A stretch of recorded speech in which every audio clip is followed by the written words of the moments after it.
যন্ত্রণা দিচ্ছে, চুপ হয়ে যান।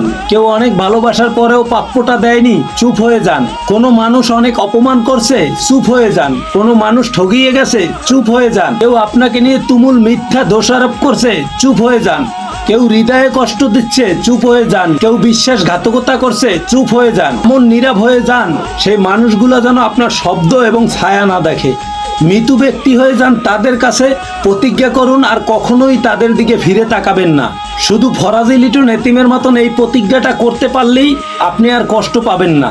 এই যে নীরবতা আপনাকে দম বন্ধ করা আর্তনাদ দিবে, কিন্তু অপর পক্ষকে দেবে শুধুই আফসোস।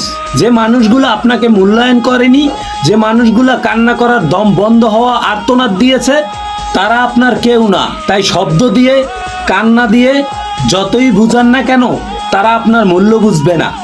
তাই নিজের জন্য বাঁচুন, ফরাজি লিটনের মতন নিজেকে ভালোবাসুন। সকল দুঃখ কষ্ট চাওয়া পাওয়ার কথা সৃষ্টিকর্তাকে বলুন, তিনিই একমাত্র সবকিছুর সমাধান করবেন। গোপনে চুপে চুপে কাঁদেন, রাত নিঝুম হলে কাউকে বুঝাতে যাবেন না যন্ত্রণা কাকে বলে। মানুষের হাসি মুখ দেখলে মনে হয় কেউ সুখে নেই তার মতো, আসলে যন্ত্রণাগুলো হাসির আড়ালে মন ভাঙে অবিরত।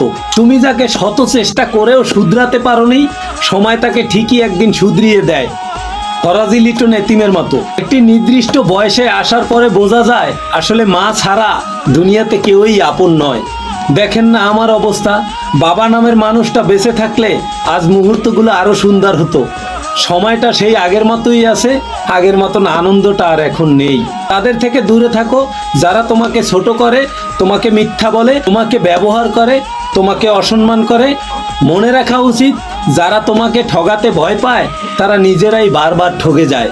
ভাগ্যে অনেক কিছুই নাই, অন্তত আমরা কত কিছু আশা করে বসে থাকি।